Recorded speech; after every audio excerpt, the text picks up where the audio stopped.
জখলাবন্ধা সৰুবগীয়াত দেখা গৈছে হাতোদিখন ৰাষ্ট্ৰীয় ঘাইপথটো বৰ্তমান বন্ধ হৈ পৰিছে, যিহেতু ইয়াৰ প্ৰায় বহু পুৰণি প্ৰায় 200 বছৰীয়া এজোপা গছ, প্ৰকাণ্ড এজোপা গছ হাতোদিখন ৰাষ্ট্ৰীয় ঘাইপথৰ ওপৰত বাগৰি পৰিলে।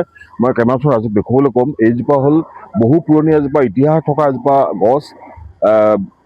এই গছজোপা পুৱাৰ ভাগতে এনেধৰণে বাগৰি পৰিল, যিহেতু কোনো ধৰণৰ বৰষুণ বা বতাহ একো নাছিল যদিও হয়তো গছজোপাৰ গুৰি অংশ কোমল হৈ গ'ল, যাৰ কাৰণে এই প্ৰকাণ্ড গছজোপা এনেধৰণে বাগৰি হৈ পৰিল। আৰু এতিয়া দেখা গৈছে উজনি নামনিলৈ যোৱা যিসমূহ বৃহৎ যান বাহন সেইসমূহ এতিয়া আবদ্ধ হৈ আছে। শ যান বাহন এনেধৰণে আবদ্ধ হৈছে, যিহেতু এই ৰাষ্ট্ৰীয় ঘাইপথটো যথেষ্ট এটা ব্যস্ত পথ। উজনি নামনিৰ সকলো যান বাহন এই পথেৰে অহা যোৱা কৰে।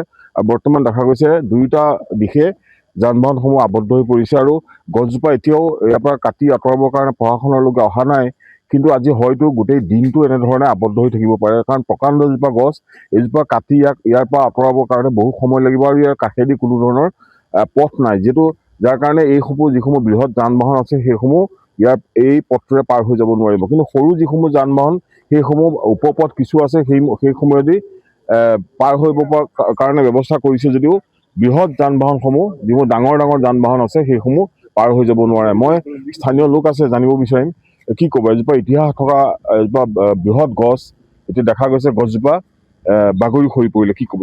নাই, এইটো এটা কি ক'ম, ইতিহাস যেন আমাৰ এই সৰুবগীয়া অঞ্চলৰ এটা ইতিহাস আজিৰ পৰা যেন নোহোৱা হ'ল।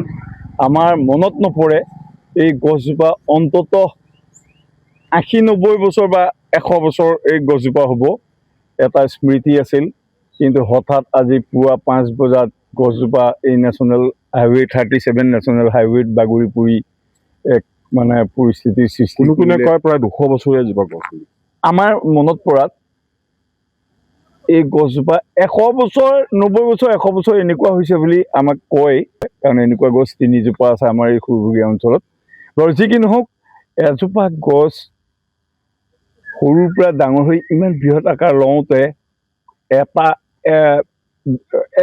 100টা বছৰ পাৰ হ'ল। এই গছজোপাৰ পৰা কিমানখিনি উপকাৰিতা জনসাধাৰণে লাভ কৰিছিল সেইটো এতিয়া কৈ লাভ নাই। কিন্তু আমি আকৌ পুনৰ এনেকুৱা এজোপা গছ হোৱালে আমি 100টা বছৰ কমেও অপেক্ষা কৰিব লাগিব। গতিকে এতিয়া সামগ্ৰিক পৰিস্থিতিটো যাতায়াতৰ সুবিধাৰ কাৰণে স্থানীয় প্ৰশাসন নিশ্চয় আহিব। স্থানীয় প্ৰশাসনে এতিয়ালৈকে অহা নাই কোনো, এতিয়া অহা নাই, কিন্তু তেখেতসকলে গম পাইছে ইতিমধ্যে। গতিকে এইজোপা যথেষ্ট সময় লাগিব, যিটো ডাঙৰ গছ, বহুত ডাঙৰ গছ। এইজোপা নিশ্চয় ইয়াক চাইড কৰি ৰাস্তাটো মানে চলাচলৰ কাৰণে উপযুক্ত কৰিবৰ কাৰণে এটা দিনতকৈ বেছি সময় লাগিব।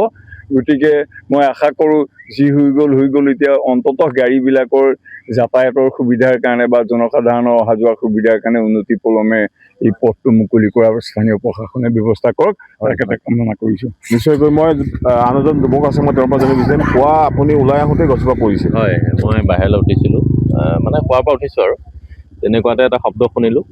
শব্দ শুনি মই ওলাই আহি পেলাই মানে পূৰা চকুৰ আগত দেখিছোঁ উঘালি পৰিছে। বহু পুৰণি গছ, বহু পুৰণি। আমাৰ আচলতে আমি বেলেগ মানুহক পৰিচয় দিবলৈ হ'লে আমাৰ বৰগছজোপাৰ ওচৰত বুলি আমি কৈ আহিছিলোঁ ইমান দিনে, কিন্তু আজিৰ পৰা এইটো পৰিচয় দিবলৈ আমাৰ নাথাকিব আৰু।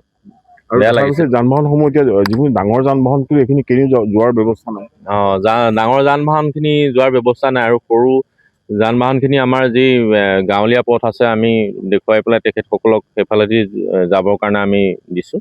আৰু ডাঙৰ বাছ গাড়ীসমূহ যোৱা সম্ভৱ নহয় সেইফালে। আৰু এইজোপা গছ কাটি পেলাই পথটো মুকলি কৰালে বহু সময় লাগিব। সময় লাগিব নিশ্চয়, 3 ঘণ্টা 4 ঘণ্টাৰ বেছি লাগিব। হয়, নিশ্চিতভাৱে।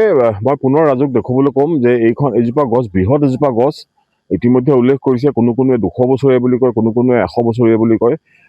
কিন্তু এই প্ৰকাণ্ড গছজোপা ইয়াৰ পৰা কাটি আঁতৰাবৰ কাৰণে, পথটোৰ ওপৰৰ পৰা আঁতৰাবৰ কাৰণে হয়তো গোটেই দিনটো সময় লাগিব। কিন্তু বৃহৎ এজোপা গছ, প্ৰশাসনে ইতিমধ্যে আৰক্ষী প্ৰশাসন আহি তেওঁলোকে চাই চিতি ইয়াৰ পৰা গৈছে, ব্যৱস্থা গ্ৰহণ কৰিব। হয়তো ডিজাষ্টাৰ মেনেজমেণ্টৰ তেওঁলোকৰ লোকক হয়তো তেওঁলোকে এতিয়া মাতিব, আৰু তাৰপিছত গছজোপা ইয়াৰ পৰা কাটি আঁতৰাবলৈ বহু সময় লাগিব। আৰু এনেধৰণে দেখা গৈছে জখলাবন্ধা সৰুবগীয়া হাতোদিখন ৰাষ্ট্ৰীয় ঘাইপথটো এই প্ৰকাণ্ড গছজোপাৰ কাৰণে আজি হয়তো দিনটোৰ কাৰণে নহ'লেও দিনটোৰ এবেলা সময় বন্ধ হৈ থাকিব, যান বাহনসমূহ চলাচল বন্ধ হ'ব। আৰু প্ৰশাসনে যেতিয়ালৈকে মুকলি নকৰে তেতিয়ালৈকে ইয়াত যান বাহন চলাচল নকৰিব। আৰু মই উল্লেখ কৰিছোঁ, স্থানীয় লোকে উল্লেখ কৰিছে, যিসমূহ সৰু যান বাহন ইয়াৰ যিসমূহ উপপথ আছে সেই উপপথেৰে গৈ পাৰ হৈ যাব পৰা ব্যৱস্থা হৈছে যদিও বৃহৎ যান বাহনসমূহ এতিয়া আবদ্ধ হৈ আছে। হয়তো কিমান সময়লৈ আবদ্ধ হৈ থাকিব তাৰ কোনো নিশ্চয়তা নাই।